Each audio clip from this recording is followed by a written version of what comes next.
안녕하세요. 돌쇠뉴스 시작합니다. 교도통신이 스가 총리를 비롯한 강요 20명의 2018년분 정치자금 수지 보고서를 집계한 결과를 보도했는데요. 경비를 제외하고 약 9억 7천만 엔 이상의 정치 파티 수익금을 거둔 것으로 나왔습니다. 수익률이 무려 81.5%라는데요. 파티 티켓 구매자는 1회당 20만 엔을 넘지 않으면 이름을 기재할 의무가 없다고 합니다. 사실상 정치 헌금이죠. 뜨거운 누리꾼 반응, 야후 추천순 나갑니다.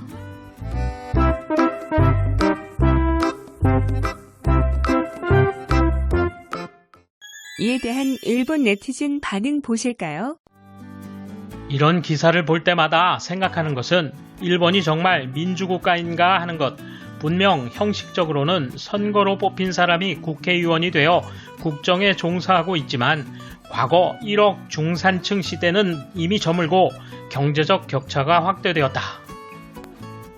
가난한 국민은 끼니와 집 걱정하는 반면 국회의원의 돈벌이는 그 무렵과 전혀 달라지지 않았고 달리 정당 조성금이나 기업단체 헌금 그리고 이 파티 수입에 오히려 그 지갑의 내용물은 팽창하고 있지 않은가.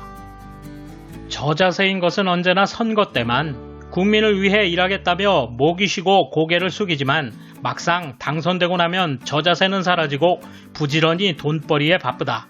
백성이 궁핍한데 이런 돈벌이를 하는 사람이 정치를 하니 정말 분하다. 이제부터 의원 보수와 정당 조성금을 폐지하고 의원 활동 비용은 모두 국가에서 발행한 카드로 지불해야 한다. 기업에서는 이미 그렇게 하는 곳도 있겠지. 정치 활동이니까 국민에게 용도가 알려져도 특별히 비밀로 할 일은 없다. 정당 조성금은 폐지하거나 정치헌금의 상한을 마련해야 합니다. 이래서는 국민 혈세와 헌금의 이중장치는 그대로 용납되는 것입니다. 딱 몇 번 파티를 열기만 해도 1억엔을 쉽게 손에 넣을 수 있군요. 국민이 땀 흘려 버는 수입과 이렇게 동떨어진 돈을 쉽게 손에 쥐면 금전 감각이 마비되는 것도 무리가 아닐 겁니다. 의원들에게만 초점이 맞춰지지만 이 정도 금액을 내는 기업단체, 개인이 그만큼 있다는 점에 더 주목해야 합니다. 의원에 대한 응원? 친하니까 정책에 공감해서 저는 어떻게든 대가를 기대하는 것 같습니다. 왜 헌금은 연간 5만 엔을 넘는다면 기재 의무가 있는데 파티권은 1회에 20만 엔까지 오케이인 거야. 누군가 납득할 수 있도록 설명을 해주었으면 합니다. 스가 씨는 휴대폰 회사의 이익률이 20%나 되고 너무 높으니까 가격 인하하라고 했지. 즉 스가 내각의 강요들은 81% 폭리를 취하고 있다는 말이 아닌가. 가토 간방장관 정중한 설명을 해주지 않겠는가. 기업, 노동조합 등의 단체 헌금을 금지하는 대신에 정당 조성 제도를 만들었으니 본래라면 이중수금은 용서되지 않는다. 공산당 이외 여야 어느 당도 이 일을 언급하지 않는다. 유권자들은 농락당하고 있다. 민주주의고 자본주의인 한 전부라고는 하지 않아도 선거에서 이길 수 있을 정도로 민의는 조작할 수 있구나. 정치가에게 가장 효율적인 것은 보다 많은 국민의 생활을 장악하고 있는 자본가들을 길들이는 것이다.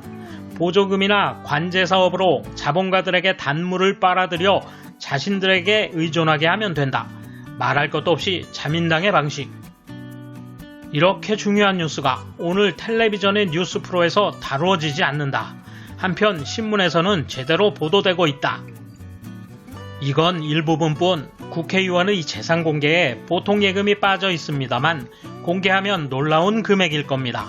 또한 지지자가 고액을 내면서까지 기대하는 건 무엇일까요? 소문대로 유착이 아닐까요?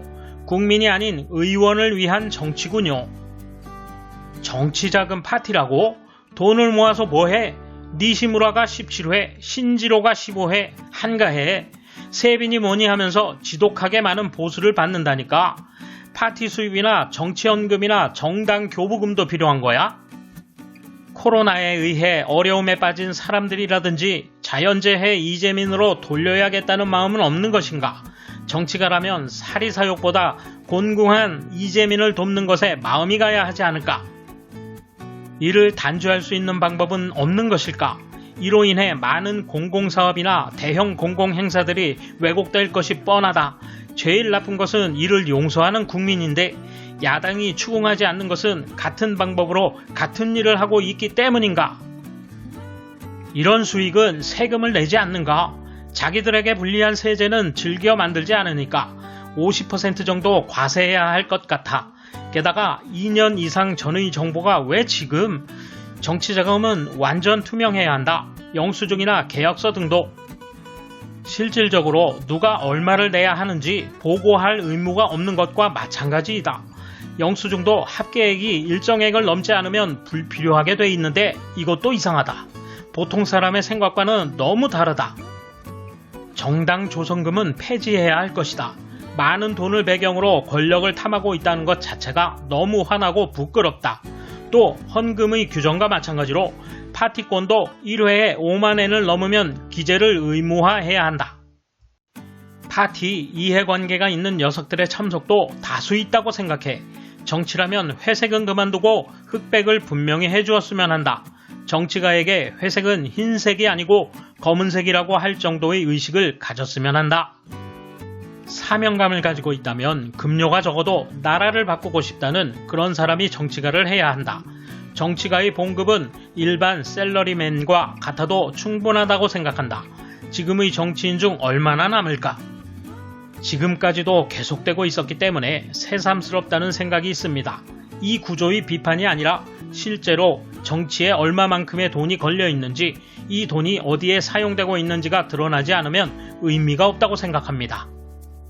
이 기사는 그냥 돈 버는 듯한 인상을 주고 있어요. 부추기고 있을 뿐이에요. 세금으로 상당한 액수가 지급되고 있는 것은 사실이며 그 이상으로 필요한 돈은 무엇인가라는 것입니다. 정치가나 정당이 헌금 등에 의한 정치자금 모금을 정당화하지 않는 사회로 가기 위해서도 병이나 출장 등 아무래도 투표가 곤란한 경우를 제외한 투표의 의무화가 필요하다고 생각한다. 돌쇠 한마디. 이 기사는 어제 저녁에 올라와 있었습니다.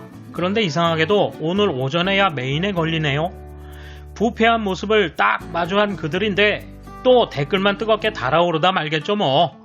감사합니다. 돌쇠 물러갑니다. 이번 소식은 여기까지입니다. 시청해주셔서 감사합니다. 돌쇠처럼 우직하게, 마님처럼 화끈하게